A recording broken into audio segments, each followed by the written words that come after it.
Hi, this is Pedro Mora for Pacific.ca. We have this time with us Wilf Hanni from the BC Conservative Party.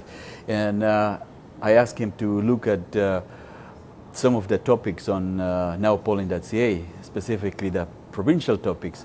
And he has chosen one of the topics as one of his priorities, and he's going to tell us exactly what he thinks about it, what his response would be, or if he has voted already, which of the answers was his and why. Will. Okay, I assume we're talking about the carbon tax. I voted to repeal the carbon tax, and a BC Conservative government would do exactly that. We would repeal the carbon tax, and we would not replace it with an NDP-style environmental levy. And the reason for that is quite simple. We think the tax is punitive and it punishes British Columbians for going about their daily business, driving their car to work, driving their children to school, heating their homes. These are things that you can't stop doing, particularly outside of Vancouver where you don't have public transit. In the interior and the north, of course, it's also much colder than it is in Vancouver. You wouldn't dare turn your furnace off in January in Fort Nelson, BC, for example. You would freeze to death.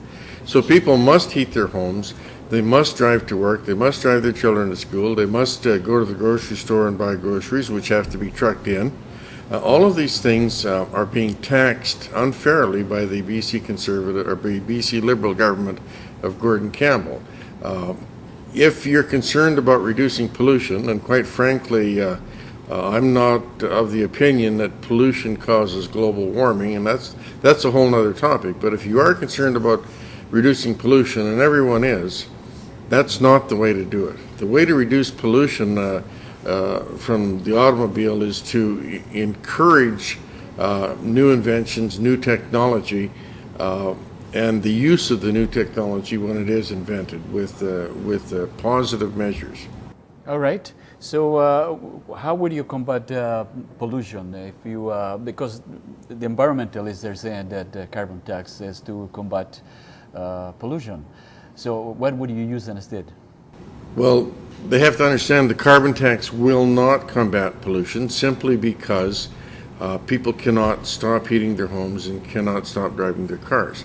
The way you combat pollution is to offer positive incentives to industries to invent ways to reduce the consumption of polluting materials and offer incentives to what kind of incentives? What do you mean by incentives? Well, for example, you could offer a tax advantage to people who would invent ways to utilize or manufacture alternate fuels. Biodiesel from wood chip production, for example. We have a whole province that's covered with beetle-kill timber. Nobody knows what to do with that wood. Make it into biodiesel. But if they forgo some of that those subsidies as taxes been given the other way around, right? So if they are given subsidies to environmentally friendly industry, where is that money going to come if they don't have carbon tax? Okay, I'm not talking about subsidies. I'm talking about tax credits. You reduce the tax rate for certain to provide the incentive to do this kind of work.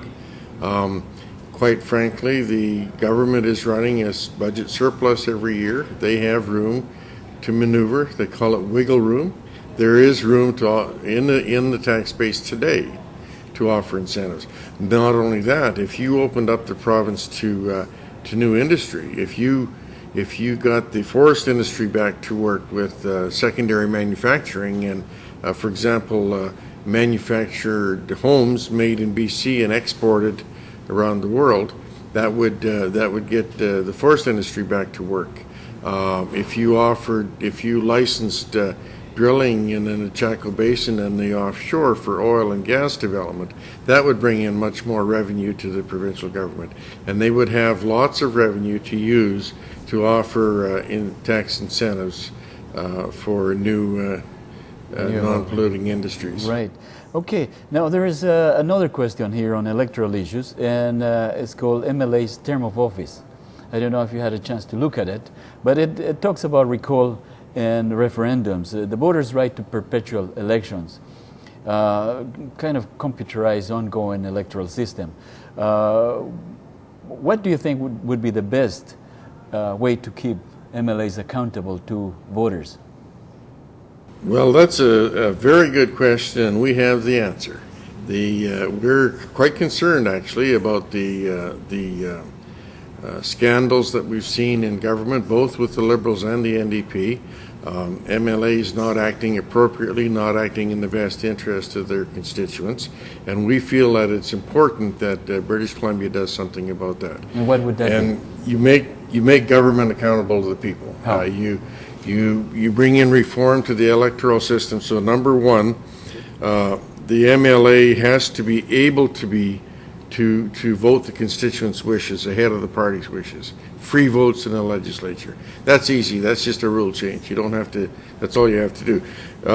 To ensure that the MLA uses that power and that freedom that you give him or her to represent the constituents' wishes, you bring in realistic recall legislation. There's recall legislation in place now, brought in by the NDP a number of years ago, but it doesn't work. It was designed intentionally to not work. We would revise that legislation to make it work, simply by having a threshold of 15% on a petition to trigger a recall vote.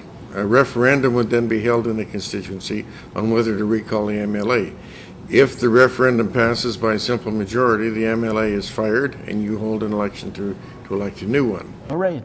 Thank you very much for your answer. We're just short of time, but in about 1 minute, tell us why should people vote for you instead of the NDP or the Liberals? With the accountability we would bring to government, we would clean up on the corruption in government. We would reduce people's income taxes. We would not waste the taxpayers' money on a futile effort to battle global warming by taxing people as they go to work and heat their homes. And we would make government open and accountable to the voters of BC. All right. Well, thank you very much, Mr. Hanni, and I wish you well. Thank you. If you can change your vote when you change your mind, that is what democracy is all about. Now polling.ca